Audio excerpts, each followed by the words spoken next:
नमस्कार, मैं हूं दीपाली राणा। आप देख रहे हैं कमोडिटी राउंडअप और बात करेंगे बुलियंस की जो बुलेट ट्रेन पर सवार हैं। लगातार रिकॉर्ड हाइज और इंटरनेशनल मार्केट्स में तब सोना $5500 के पार निकल चुका है। इस पर करेंगे चर्चा, साथ ही बात करेंगे एग्री बाजार की, खासतौर से मस्टर्ड की, जहां पर सोइंग के आंकड़े बेहतर दिखाई दे रहे हैं। और इन सब पर बातचीत करने के लिए हमारे साथ कामाख्या ज्वेल्स के एमडी मनोज झा, मोपा के जॉइंट सेक्रेटरी अनिल छत्तर और साथ ही केडिया एडवाइजरी के डायरेक्टर अजय केडिया मौजूद रहेंगे। आप सभी का स्वागत है इस शो में। लेकिन सबसे पहले सोने के भाव लेकर आते हैं। इनफैक्ट कल ही हम चर्चा कर रहे थे इसी शो में और तब 5200 के आसपास सोना कारोबार कर रहा था। चर्चा यही थी कि पहले 5500 के लेवल्स को चेस करेगा सोना और उसके बाद 6000 तक की जर्नी इस साल देखने को मिल सकती है। पर कल ये नहीं मालूम था कि आज बैठकर हम वापस 5500 के लेवल्स देखेंगे सोने पर। जिस तेजी से चल रहा है ऐसे में तो लग रहा है कि 6000 के आंकड़े भी अगले कुछ दिनों में हासिल हो जाएंगे। घरेलू बाजार में 7% का उछाल, 1,77,000 पौने 2 लाख का हो चुका है सोना 10 ग्राम। और वहीं अगर चांदी की बात करें तो इंटरनेशनल मार्केट्स में 118 यानी 120 की दहलीज पर, 120 पार होगा तो 125 के लेवल्स पर नजरें बनी रहेंगी। और लगातार ये स्ट्रॉन्ग मोमेंटम हम देख रहे हैं। आप फेड रिजर्व की मीटिंग की बात करें तो वहां पर रेट्स अनचेंज रहे जैसे कि वाइडली एक्सपेक्टेड था। लेकिन जो हो रहा है जियोपॉलिटिकल फ्रंट पर, डॉलर इंडेक्स में जो रिएक्शन देखने को मिल रहा है, तमाम ऐसे फैक्टर्स है जो कि इस तेजी को लगातार सपोर्ट करते आ रहे हैं। लेकिन यहाँ पर क्या रणनीति होनी चाहिए, भाव को लेकर क्या व्यू होना चाहिए, इस पर बातचीत करते हैं। मनोज जी, इनफैक्ट पहले तो हम हर रोज यही चर्चा करते हैं कि यहाँ से जो जर्नी रहेगी सोने की वो आगे कैसी रह सकती है, कोई ठहराव मिलेगा या फिर नहीं मिलेगा। अजय केडे भी हमारे साथ मौजूद हैं। अजय, एक्सपेक्ट नहीं किया था कि कल 5200 हम देख रहे थे और आज 5500 को पार करके सस्टेन होते हुए देखेंगे। पहले तो ये बताइए हो क्या रहा है ये, मतलब इस तरीके की फंडामेंटल्स जस्टिफाइड है, प्राइस रिएक्शन जस्टिफाइड है, क्या कहेंगे? नमस्कार दीपाली जी। बिकॉज ये एक तरह का मैनिया जैसा बन चुका है और मैं एक सुबह मॉर्निंग में डेटा देख रहा था 100 ईयर्स का मंथली डेटा कि कौन से महीने में कितना मूव हुआ है। तो 30% का तेजी हमने जनवरी 1980 में देखा। उसके बाद ये 27% की तेजी इंटरनेशनल गोल्ड में है जो पहली बार हम इस बार देख पा रहे हैं। तो मेनिया ही है बिकॉज जिस ढंग से हम देख रहे हैं जियोपॉलिटिकल टेंशन, डोनाल्ड ट्रंप के टैरिफ वॉर, ईरान और यूएस के बीच में जो तनाव कंटिन्यू बढ़ रहा है, इस बीच सेंट्रल बैंक की बाइंग है, ईटीएफ की बाइंग है। तो ये जो कंटिन्यूटी चीजें चल रही है इसी के चलते हमने देखा ये मार्केट में मोमेंटम। और कहीं ना कहीं एक शॉर्ट पोजीशन जो बनी हुई थी वो अब शॉर्ट स्क्वीज हो रही, क्योंकि जिस ढंग से ये वॉलिटिलिटी बढ़ रही है डे बाय डे, कि रोज आप देख रहे हैं कि सोने में अब तो गोल्ड सिल्वर रेशियो भी वापस अब आना चालू हुआ। इसका मतलब है अब जो मोमेंटम रहने वाला है वो गोल्ड की तरफ रहेगा। इसीलिए आज हम देख रहे हैं कि गोल्ड चांदी से ज्यादा तेज होता हुआ दिखाई दे रहा है। तो बिल्कुल $6000 भी अब ऐसा नहीं लग रहा है कि बहुत ज्यादा दूर है। रोज अगर 2-5% बढ़ता हुआ दिखे तो हो सकता है कि अगले 15-20 दिन में भी आ जाए तो कोई बड़ी बात नहीं। बट एक मेनिया का रूप ले चुका है। यहाँ पे निवेश के पॉइंट ऑफ व्यू से या ट्रेड के पॉइंट ऑफ व्यू से कोई भी ट्रेड करना बहुत ही जोखिम भरा हो चुका है। मनोज झा हमारे साथ बने हुए हैं, कामाख्या ज्वेल्स के एमडी, उनसे करते हैं बातचीत सोने की चाल पर। मनोज जी नमस्कार, स्वागत है आपका। इनफैक्ट इंटरेस्टिंग ये है कि 1 जनवरी को सोने की अगर खासतौर से बात करें तो 1,33,000 के आसपास भाव था। तब भी डर लग रहा था लेते हुए, व्यू यही था कि अभी रुकते हैं, शायद थोड़ा बहुत हल्का हो जाए तब लेना चाहिए, अभी वेट करना चाहिए। और वहां से देखिए अब तक 40-50 हजार रुपये और बढ़ चुका है। मतलब जो भी वेट कर रहे हैं कि कोई करेक्शन मिलेगा हम एंट्री लें या फिर थोड़ा साइडलाइंस पर रहते हैं, कॉशियस रहते हैं, मार्केट्स ऑब्लाइज करते हुए दिखाई दे नहीं रहे किसी को। क्या व्यू है आपका प्राइसेस पर? ये डॉलर इंडेक्स जो 4 सालों के लोअर लेवल्स पर है, जो जियोपॉलिटिकल स्ट्रेस है, ये क्या अब तक भाव में अभी तक दिखाई नहीं दिया है क्या? अभी और प्राइसेस ऊपर लेकर जाएंगे क्या? जी ऐसा है कि गोल्ड में जो आज का जो प्राइस है वो पूरा अनप्रेसिडेंटेड है। पूरे वर्ल्ड में किसी ने इस तरह की चीजें ना सोची थी ना सोच पाएंगे। और ये इसका सबसे बड़ा रीजन है कि पूरे जो गोल्ड का है, everyone is a buyer, seller नाम का कोई चीज ही नहीं है, कोई भी सेलिंग करता ही नहीं है। और जितने भी रीजन आ रहे हैं केवल गोल्ड को बढ़ाने की चीजें आ रही। आज तक का जो वर्ल्ड का जो लीडर था वो यूएस था। अब जब आपका आपके लीडर पे ही भरोसा हट गया है, पूरे वर्ल्ड में जिस कंट्री के पास आप जाएं वो कहीं ना कहीं डायरेक्टली इनडायरेक्टली स्टार्ट कर चुका है अपने यूएस ट्रेजरी को बेचने के करने। क्योंकि जब से ये ग्रीनलैंड का मामला हुआ है, जितने सारे मामला आए हैं, ट्रम्प जब से आए हैं, तो यूएस के ऊपर भरोसा उठ गया है। और उससे आदमी धीरे धीरे, यही रीजन है कि अभी इंडिया यूरोप का भी जो आपने डील देखा बहुत जल्दीबाजी में हुआ, कनाडा का भी अभी बहुत जल्दीबाजी में चाह रहे हैं कि वो भी कहीं ना अपने डील्स करें। प्लस एक और रीजन है कि यूएस ट्रेजरी जो है वो बहुत बड़े अमाउंट में, in fact one of the biggest investor है जापान। जापान में भी आप देखेंगे वहां वैट था फूड के ऊपर, जो कि अभी वहां 0% कर दिया जा रहा है। तो वहां वो पॉलिटिकल रीजन है वहां पे। तो उसको बैलेंस करने के लिए, उनका फिस्कल डेफिसिट ना हो ज्यादा, उसके लिए उनका करेंसी वीक ना हो, तो वहां वो भी यूएस जो है ट्रेजरी बहुत ज्यादा बेच रहे हैं, ऑलरेडी स्टार्ट कर दिया बेचने के लिए। तो ये भी जो है ना बिग ऑफसेट है, बहुत बड़ा ऑफसेट है। तो ये सब चीजें एक तरफ हैं, ठीक है, आज तेजी की बात है, हर इंसान तेजी के रीजन दे रहा, मैं भी दे रहा हूं, लेकिन ये अनप्रेसिडेंटेड है। और मेरा ये सलाह है कि ट्रेडर्स खासकर इस चीज से एकदम दूर रहें।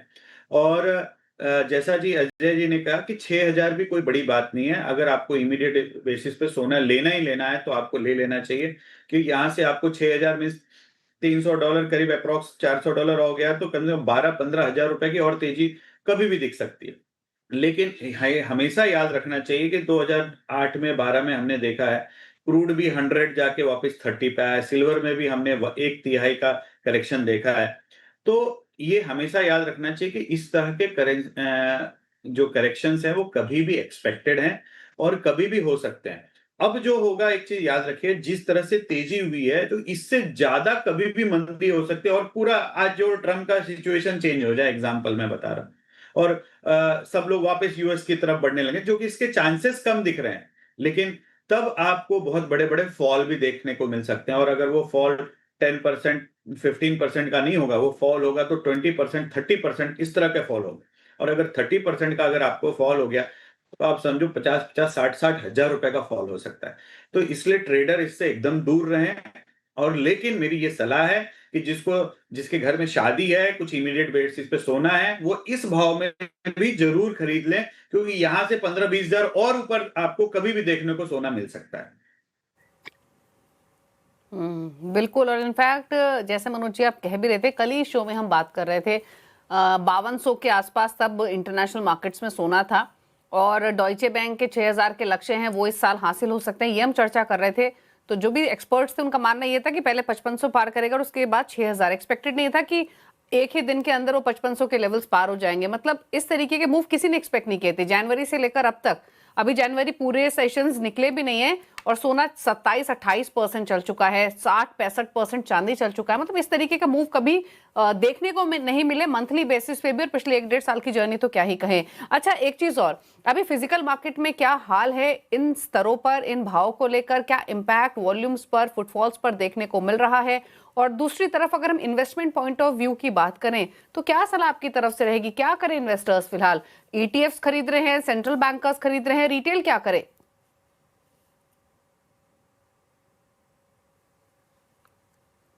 जब सोना बढ़ा ना, तो मार्केट में एकदम सन्नाटा सा हो गया।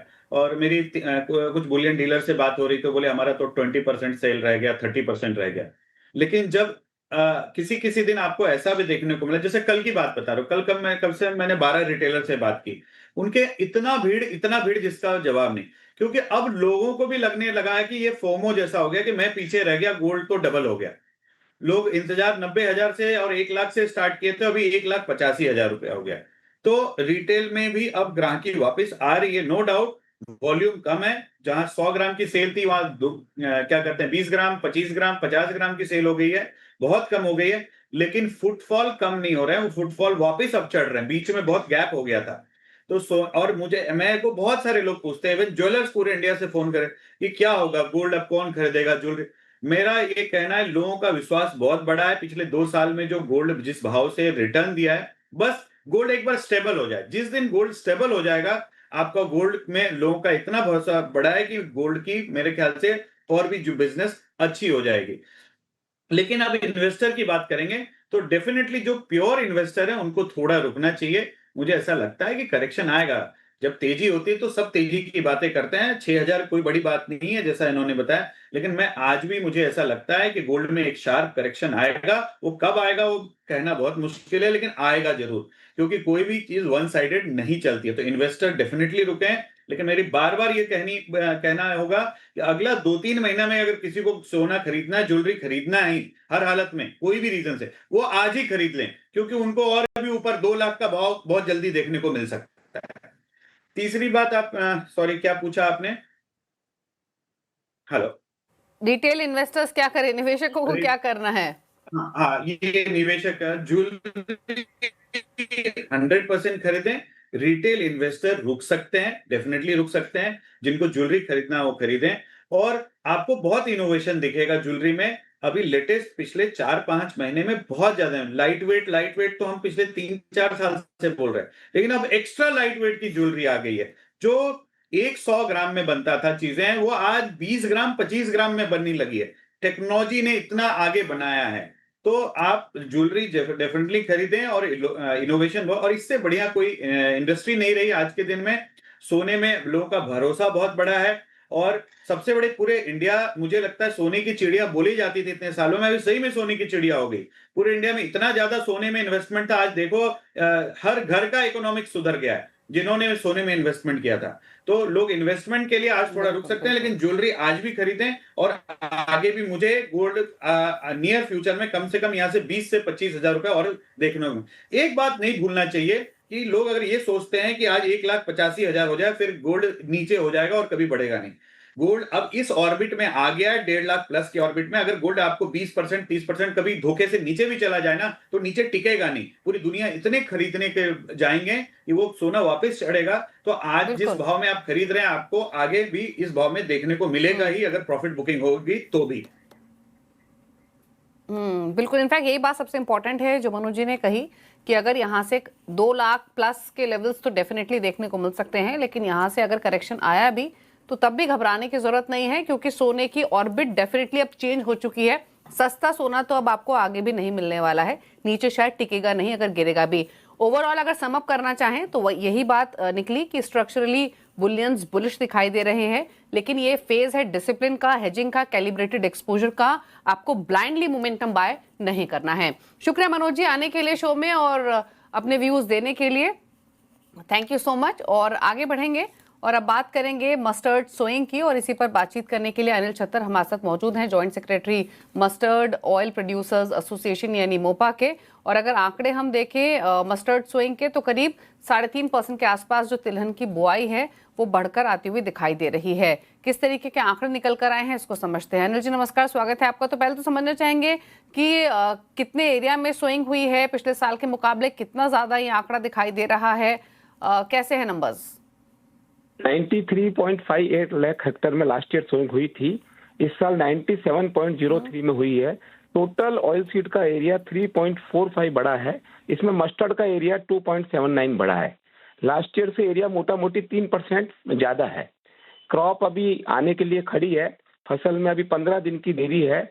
उतारा अच्छा आना चाहिए और क्रॉप अच्छी है, हेल्दी क्रॉप है, किसी तरह का कोई उसमें क्रॉप में नुकसान नहीं है। लेकिन अभी 15 दिन जो अभी हाल ही बारिश हुई है, 15 से 20 दिन की नई क्रॉप आने में अभी देरी है, और बिजाई लास्ट ईयर से 3% एवरेज में ज्यादा है। ओके अच्छा अनिल जी, हमने कुछ महीनों पहले देखा भी था कि जो राजस्थान जैसे एरियाज है वहां पर जो सोइंग है वो ज्यादा रही है, जो एक्रेज है वहां पर इजाफा देखने को मिला है 84% तक। तो अगर हम प्रोडक्शन के आंकड़े देखें तो किस तरीके के रह सकते हैं रीजन वाइज? तो मोपा का लास्ट ईयर आगरा में सेमिनार हुआ था, वो हमने 93 लाख हेक्टेयर में 111 लाख टन की क्रॉप आकी थी।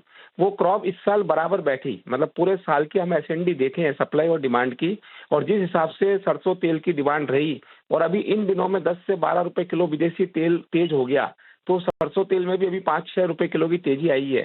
तो सरसों रेगुलर मिल रही है, गवर्नमेंट से भी मिल रही है, फार्मर से भी मिल रही है, स्टॉकिस्ट से भी मिल रही है।